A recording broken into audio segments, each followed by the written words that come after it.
Good evening, everybody, again. I'm RedBlanchard, and it's now Monday, January 17th, 2011. And here's what I think today. My daughter, who has a nice website called peerimages.com, said to me, "Why don't I talk about online dating?" Well, as a matter of fact, I happen to have quite a bit of experience with that. Ever since my wife died some time ago, I tried quite a few online dates. Of course, they weren't really dates, they're just meeting somebody for coffee. And this is how you find out what's going on. Well, maybe it won't be a surprise to you, but what I found out is that most of the women who advertise on the internet will put a picture of themselves quite a few years old, or as in one case, one woman I met had a picture of her daughter on there. And when I met her, I had the picture in my hand. I said, "Where is she?" And in other words, a fake picture. Well, anyway, I've had a lot of experience with that. Some of them right nearby where I lived. I've actually traveled quite a great distance sometimes to meet people. I remember one time I took my motor home and I drove all the way to Phoenix to meet a woman, and that's the one that had a picture of her daughter on the website. As soon as she came to the door, I could tell it wasn't her, it wasn't anything like the picture. And I said, what's the deal with this picture? And she said, "Well, you dye your hair." She got mad because I caught her in her act. And her response was, "I dye my hair." Well, so much for that. I turned around.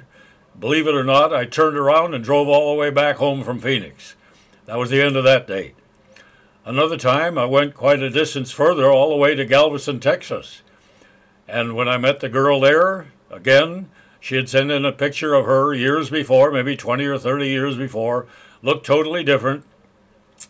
And so after that unsuccessful meeting, I turned around and drove home again. Now, this shows how dumb you can be. You can drive all over the country. Of course, at that time, I really enjoyed having that motorhome. I didn't care if I was going to meet anybody or not. I like to get out on the open road and just go. In fact, when my wife was alive and we took all this trip, she used to complain, all I want to do is go, go, go, and never stop and see anything. And she always liked to stop and, investigate everything along the road. And she'd shoot her camera out the window as we're driving down the road and say, "Stop here, stop here." And somehow I just felt like keeping on going. So this is what happens when you meet people on the internet or when you travel around the country. You're not exactly sure what you're going to run into. I remember another case. I drove to Prescott, Arizona. By the way, getting up to Prescott, they've got a road there with many serious switchbacks.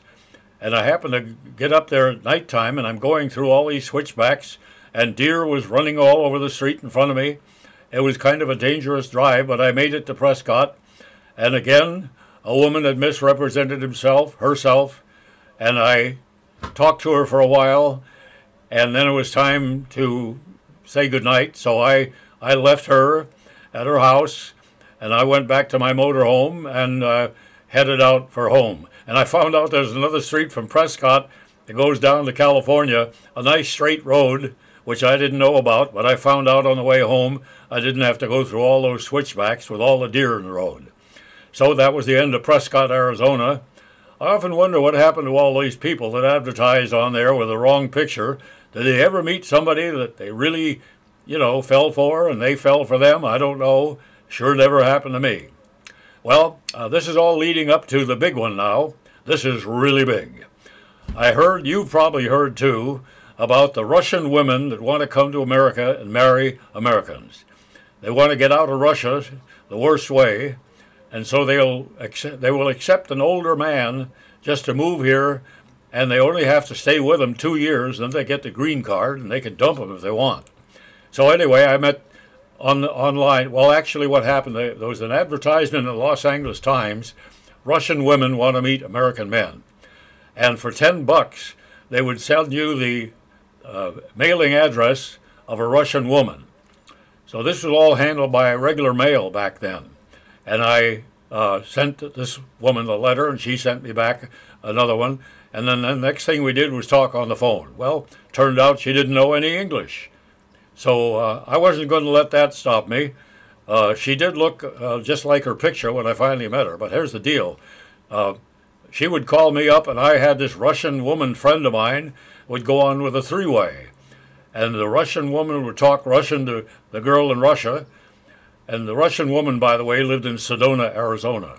So we had this three-way conversation, and she'd describe everything we were both saying. And somehow I thought, well, maybe we can get along. So anyway, I get on the plane, and I fly all the way to Russia. And I met this woman, and her brother and her came to the airport to pick me up. Well, it turned out that she didn't know 5 words of English. And I had studied Russian, and I knew a few words, a few simple expressions. But as it turned out, we had absolutely nothing in common. And I turned around. I had an airplane ticket that's supposed to keep me there for a week. And if I wanted to come right back, I had to pay a penalty. Well, I called him up and paid the penalty and turned around and left and came right back home. I never got to see Moscow. I arrived there at nighttime, and her brother picked me up in the car and drove me home to her house about 20 miles outside of town. And the brother took me back to the airport also in the nighttime. And I never did get to see Moscow or any of the famous tourist things or anything else. I just went to the airport and got on. But a strange thing happened at the airport that would never happen in the United States, I'll guarantee. I've got this heavy suitcase, and I'm trying to get in line to get on the plane. And this young man came over to me and he said, "I want you to step in the line in front of me." And I said, "Why would you do that?" He said, "I respect your age." Now, can you imagine a total stranger, a young man, maybe 40 or so, and he said, "I respect your age." I've never forgotten that. And you let me get in line ahead of him, and the plane was taken off about 4 o'clock in the morning. And from Russia, you go to Frankfurt, Germany, change planes, and Frankfurt goes all the way direct to Los Angeles, nonstop.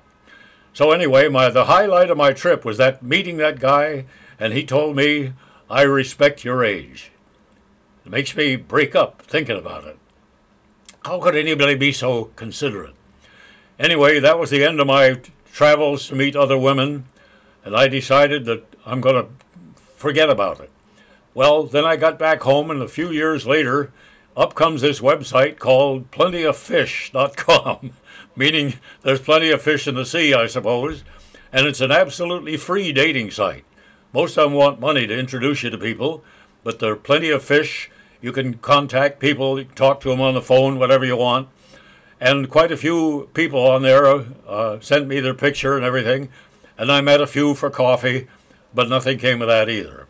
So now at this time, January 17th, 2011, I've just about made up my mind to give up on finding anybody else, and maybe I'll just live out the rest of my life alone. It's possible, who knows, you might stumble into somebody, but if you try the internet, please be careful. You never know who's going to be there. You never know what kind of a false picture they're going to do or what kind of a story they're going to give you. Some of them might be married, especially you girls. The men on there are a bunch of creeps. They're worse than the women. The men will lie. They'll say they're not married. They're looking for something on the side. If I were you, I'd forego the internet altogether. There must be plenty of people right in your town you can meet. Everybody tells me, go to church, go to the senior center, go to something right in your own town. Forget the internet. And that's a good thing. That's what I'm doing from now on. And I'd like to close by saying goodbye to the internet. You'll never get me to fall for that scam again. Of course, this video you're looking at is on the internet, but that's a different story. So now, I guess I'll wrap it up for today. This is what I think on January 17th, and I might think of some more later, and I hope you'll enjoy listening. Until then, I'm Red Blanchard, and I say, so long until then.